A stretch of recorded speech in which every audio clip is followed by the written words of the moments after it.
Hello Netrunner fans, Willing Dunn here. Today we're going to be looking at the update to the Most Wanted list, July 2016. I'm going to go through all of the changes in detail, and I'll be giving you my thoughts on what this all means going forward. Before we look at the Most Wanted list itself, I wanted to point out a few kind of more minor changes to the rules. The first one pertains to searching for a card in your deck and how you shuffle related to that. The biggest change here is that as part of a search, like through your deck for a card, you have to immediately reshuffle your deck before doing anything else. Now you might be thinking this doesn't really matter, why would they even point this out? Well, the biggest reason, as is implied by the FAQ example, is Mumbad City Hall, and specifically its interaction with Heritage Committee. In the rule set prior to this, you were able to use the Mumbad City Hall and then look at the top 3 cards of your deck and decide whether or not you wanted to tutor for Heritage Committee. In other words, you were able to get the Heritage Committee out of your deck and play it before your deck was shuffled. And that's just because of the way that Mumbad City Hall is worded. I think it's kind of weird that they had to put some sort of global rule like this pertaining to all searches. It seems to me like it would have been sufficient to just word Mumbad City Hall correctly.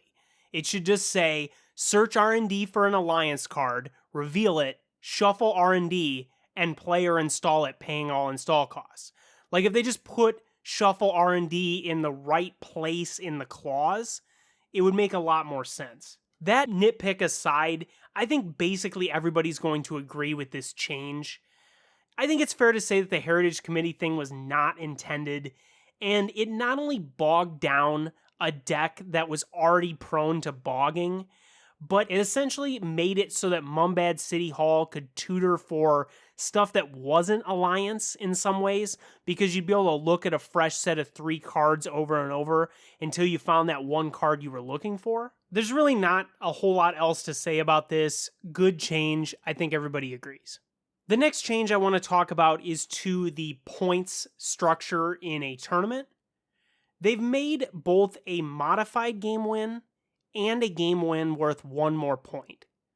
Now, a modified game win is when you run out of time playing a match and you have more points than your opponent. That's a modified game win. The biggest change here is that it's going to increase the distance between a win and either a draw or a loss. Both losses and draws have stayed the same. Draws are worth 1 point, losses are worth 0. So there's kind of more of an incentive. You get more out of winning versus drawing or obviously losing. Now keep in mind that intentional draws, which are where you and your opponent just split the match, those are considered a win for each player. So you're going to get 3 points per player on an intentional draw. That used to only be worth 2 points per player since game wins used to only be worth 2 points. For whatever reason, the biggest thing that the community has talked about in response to this change is whether or not intentional draws are a good idea. And keep in mind that this change has basically no effect on intentional draws. They were worth a win for both players in the past, so the only thing that changed here is that wins are worth more. Intentional draws were always tied to that. There have been a lot of people arguing that intentional draws are bad, that they're lame, that they hurt the integrity of a tournament or whatever.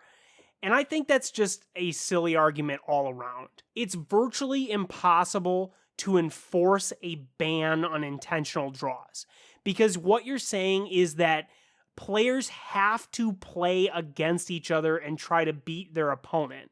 And there's essentially no way that you can enforce somebody having to try to win, right? Like you're saying that it's essentially illegal to not play optimally, to not play at your best. Not only is that totally unenforceable from a tournament organizer perspective, like how do you prove that somebody's not playing at the top of their game? Now, this is very different than collusion, right? It's still illegal to say, I'll give you $10 if you intentionally lose to me, right? That's not what we're talking about. What we're talking about is 2 players mutually agreeing that it's in their benefit to split the wins. If you've done extremely well in your early rounds and you play out one of your later rounds in Swiss, that could potentially knock you out of the cut.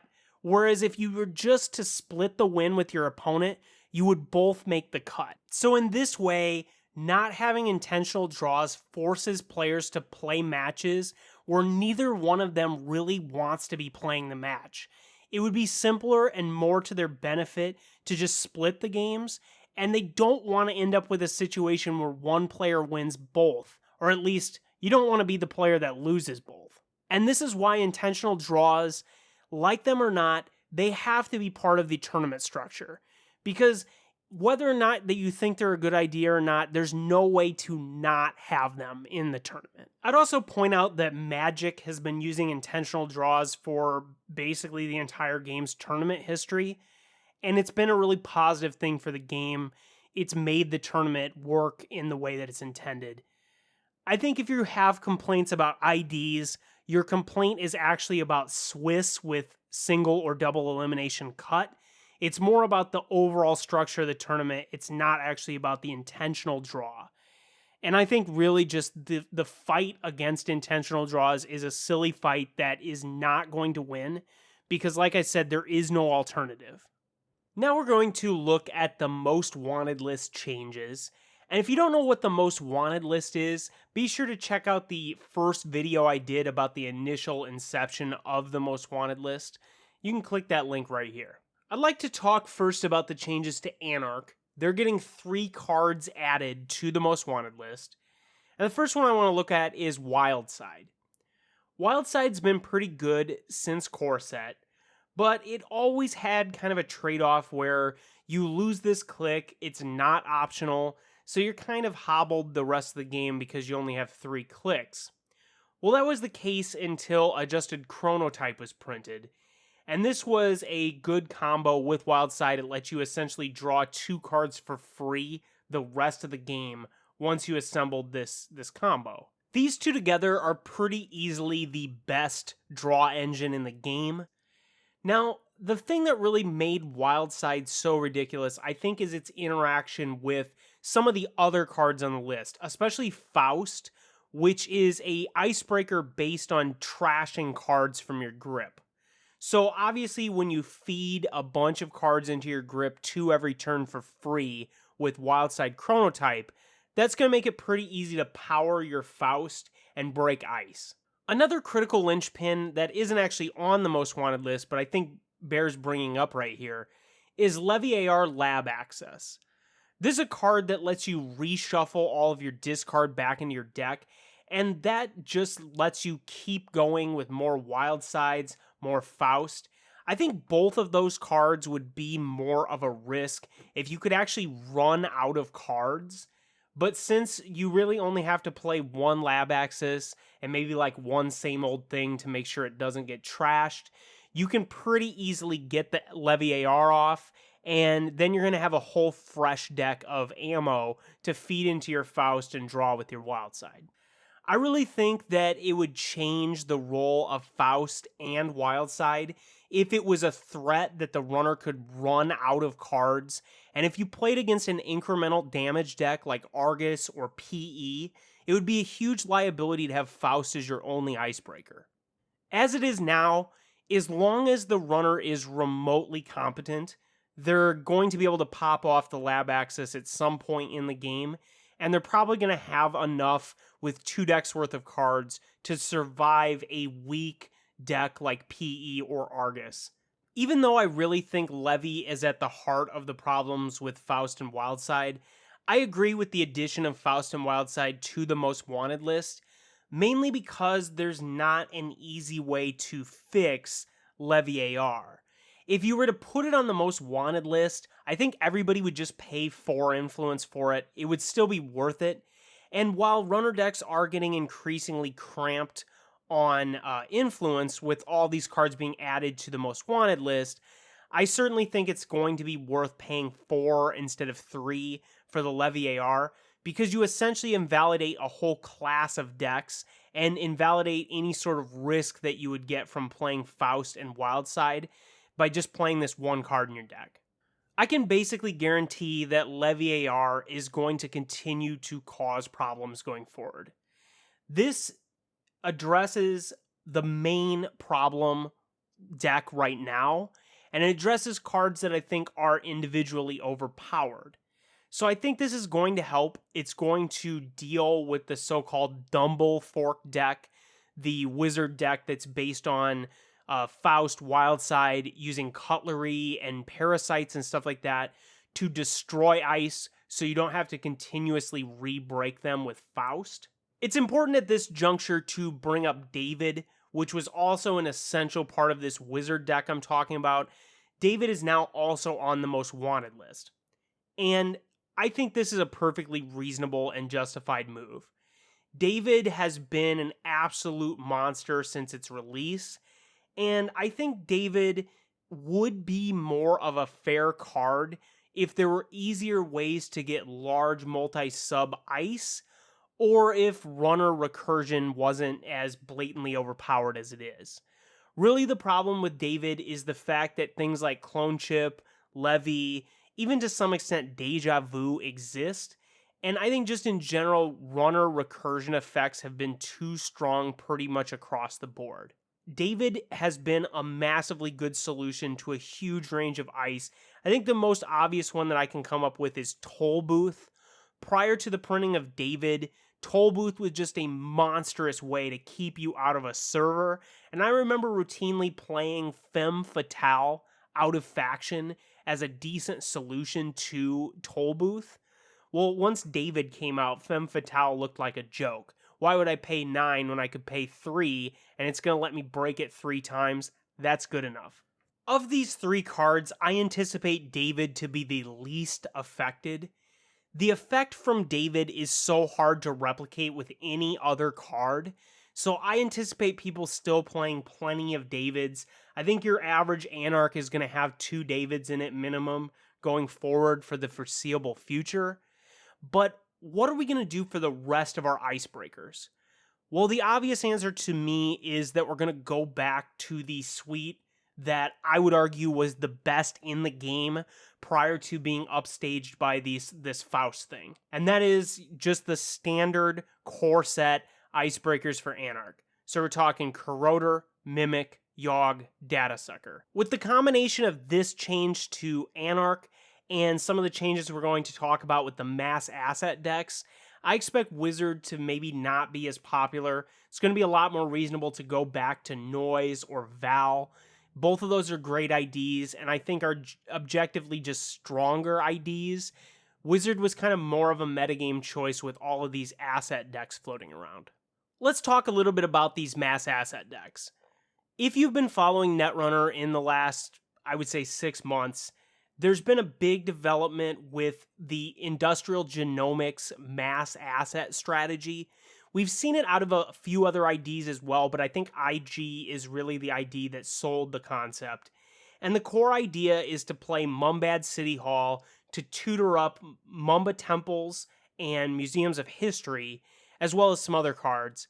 And that's going to give you not only an economy, but a recurring engine that'll be able to feed cards back into your deck that you can then tutor up again. So there's 2 major changes here.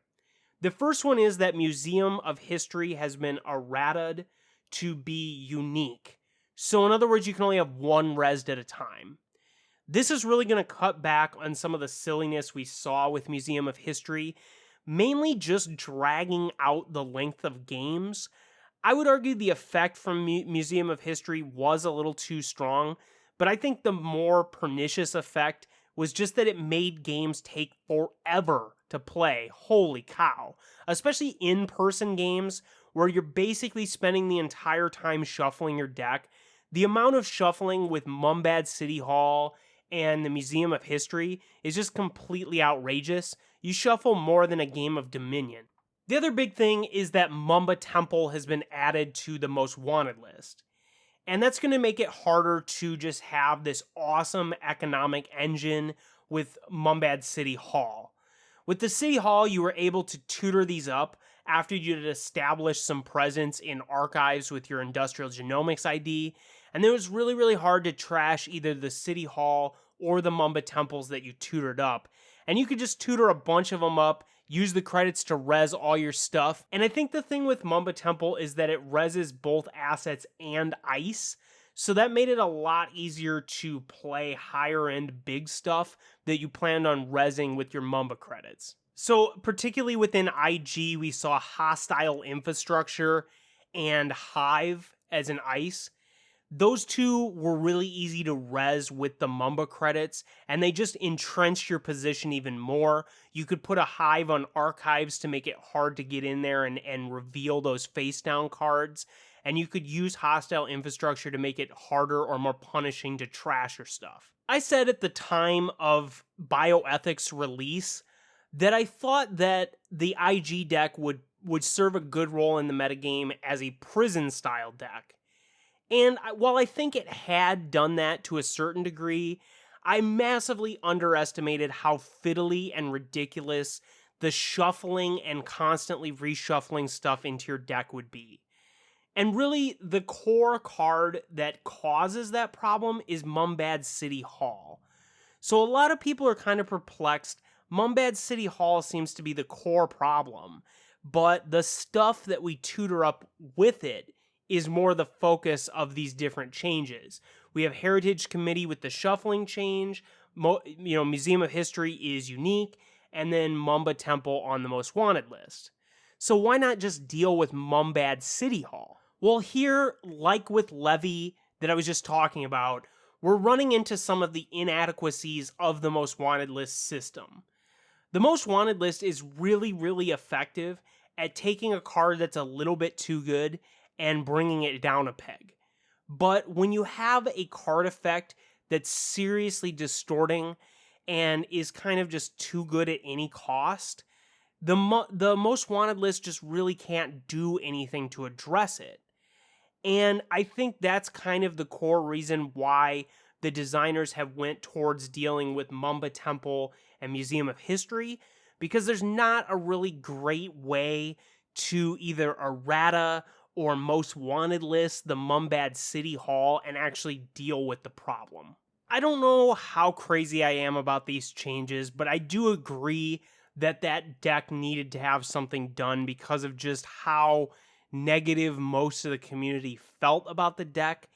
It was a beatable deck, and I think it was a little too good, but I don't know if it was any more dominant than, say, NBN Fast Advance or HB Glacier has been in the past. But I think the big thing that's different about the Fast Advance and especially the Glacier is that this one had a whole lot of really fiddly, time-consuming, shuffling your deck, installing stuff.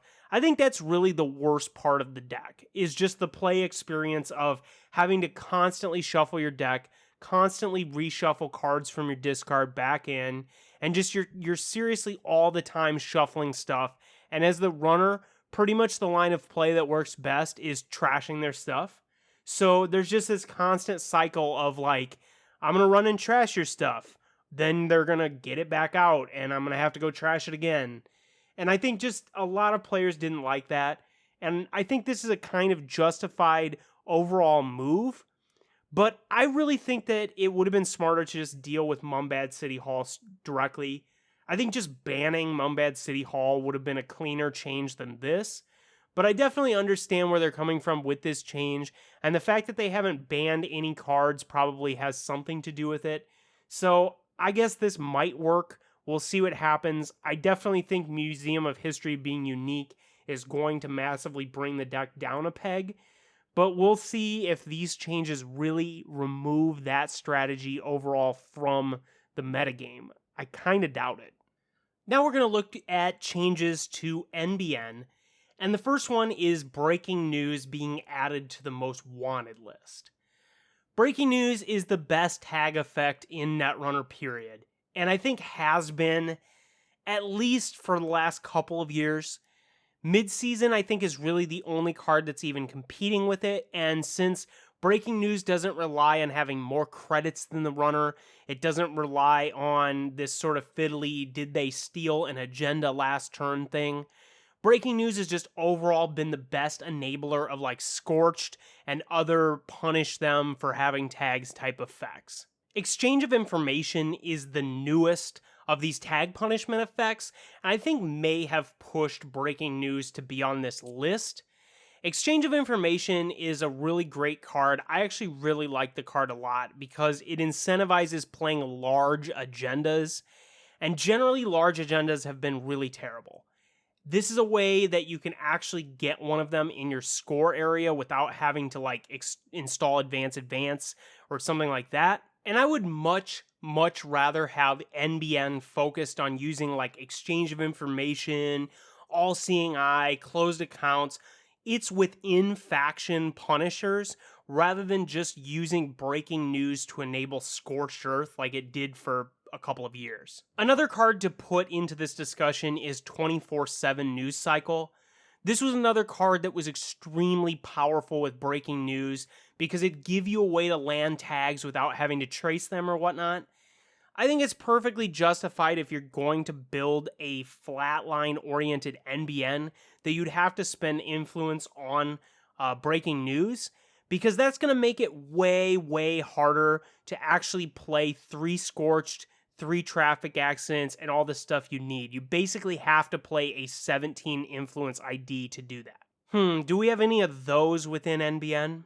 The last NBN change is, I think, the one change that everybody has been talking about the most, and that is AstroScript pilot program has been limited to 1 per deck, and it's also been removed from the most wanted list. If you've followed my channel for a while, you know that I can't stand this card, that I've talked at length about how I think this card is a huge problem.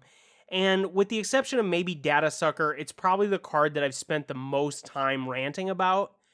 I am so happy that we've finally done something to actually deal with AstroScript. It was so frustrating for me in the Clot era that the design team seemed to acknowledge that there was a problem with the card, but rather than actually trying to just, do something like this, they tried to print solutions to it. And man, did those cards, not only did they not solve the problem, but they also hurt a lot of fair decks, and they made it so it was really difficult to play certain runner factions because you didn't have access to Clot. This is a much better solution to AstroScript. And if you watched my core set retrospective, I talked about AstroScript pretty extensively in the NBN video. I'll put a link right here for that. I said in that video that I think it'd be a much more complete solution to reprint AstroScript as a different agenda body, like a 4 for 2 or 3 for 1. But that's obviously a lot more difficult for 2 major reasons. First of all, it would require printing the card again, like in a data pack or maybe in a re-release of the core set, which, by the way, I'm a huge fan of. Let's do that, please. But 2, that's not the sort of decision that somebody like Damon Stone is going to make. In a company as large and complex as FFG, the lead designer of a game doesn't have control over whether or not a certain product is released. That's not how it works. And I think Damon has even said something to that effect, not that he really had to. I mean, he doesn't get to make decisions about whether or not the company is going to spend however much it costs to print a giant palette of some new thing, right? That's not the sort of decision he can make. So what I see as this decision, this restriction of AstroScript, is the best possible decision within the purview of the system we already have, the tools that we already have access to, and I really approve of that. I think this is a much better way to deal with AstroScript than the approaches of the past with things like Clot. I've seen quite a few commenters online saying that this is the death of Fast Advance, and that without Fast Advance in the metagame, all of these really slow runner decks that were all super terrible are all going to immediately see lots of play. Now, I think there's some truth to that. I think that the biggest beneficiary of AstroScript being restricted is going to be slower to set up, slower to break ice decks. That's probably going to mean Shaper and maybe Criminal are going to be a little more advantaged than they would be otherwise. But it's worth pointing out that HB already has a pretty good kind of rush slash fast advance kind of hybrid thing, especially with Jeeves' model Bioroid. That's already, I think, a pretty viable way to play the faction. And I think you still can build a fast advance deck within NBN. I think Sand City Grid is still a very good card. And so I anticipate there still being some degree of fast advance, just not powered by AstroScript. As a closing thought, I want to say that I am really, really impressed with how bold of a change this is. It takes guts to do something like this. This is looking at problems that the community sees and really, really directly trying to fix them. And I don't know if it's going to work. I don't think it's going to be a complete solution. But I do really approve of trying to address problems with the game in this sort of overarching way. This is the only way we're going to correct some of these problems. Some of these problems are not going to be fixable with new cards being printed. And while there's maybe some ways that I would do things differently, I think ideally reprinting some of these cards would be the best of all solutions. But since that's probably not on the table, I think this is a pretty good way to go about it. And I think that it really shows a vision to be willing to make such a bold move like this. Not everybody in the community is going to approve of it. Not everybody's going to like all aspects of it. And I guarantee that there are going to be inadequacies of these changes and that we're going to have to update the most wanted list later on. But I would much rather see periodic updates to tournament legal cards and sets than I would some sort of long-term stagnation. Like I said on Reddit, I think the biggest reason why we needed to make such a bold change like this is because there have been basically 4 years of the game where there weren't changes like this. And so problems have kind of piled up, and it's going to take some sort of massive move like this to really shake up the game. And I would much, much rather see some new deck kind of christened by the most wanted list, which is what I think a lot of people are afraid of, right? That the most wanted list is going to shape what decks are viable within the metagame. It's going to essentially force us all to play X, Y, or Z. But I would much rather see that than have the same like 2 decks be the dominant decks for the whole game's history. And even though we might be picking winners or losers with the most wanted list, I still think that's better than just having NBN Fast Advance just win every tournament, for years at a time. I can tell you I'm sick of NBN Fast Advance, and I think restricting AstroScript is going to force us to play that deck differently. It's going to allow NBN decks that were otherwise kind of tier 2 to be a lot more viable. And that to me is just a good way to keep the game fresh and interesting. My main thing that I've said a lot is a card game like this needs to not only be able to add cards, but also remove them. And this is in some ways removing or at least reducing the power level of cards that have been staples for a long time. One kind of word to the future of the game, I think we're going to come to a point where we're going to have to ban something. And I think when we get there, we're going to have to ban stuff. It's not going to be adequate to try to use the most wanted list to fix all the problems. I think we already demonstrated with AstroScript that putting it on the most wanted list wasn't enough of an impact. NBN Fast Advance was still really good. And I don't think specifically with AstroScript we should have banned it, but I think here there are 2 changes, banning Levy and banning Mumbad City Hall. I think both of those would have been pretty good ways to address some of the problems with the 2 main decks that we're talking about here. And while I think it might have been necessary to add 1 or 2 cards to the most wanted list anyway, I'm already seeing areas where it might make sense to just ban some card rather than trying to work around the edges of it.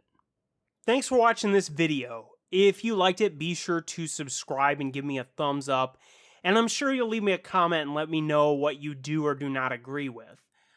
Thanks for watching, and I'll see you soon for some more Netrunner stuff.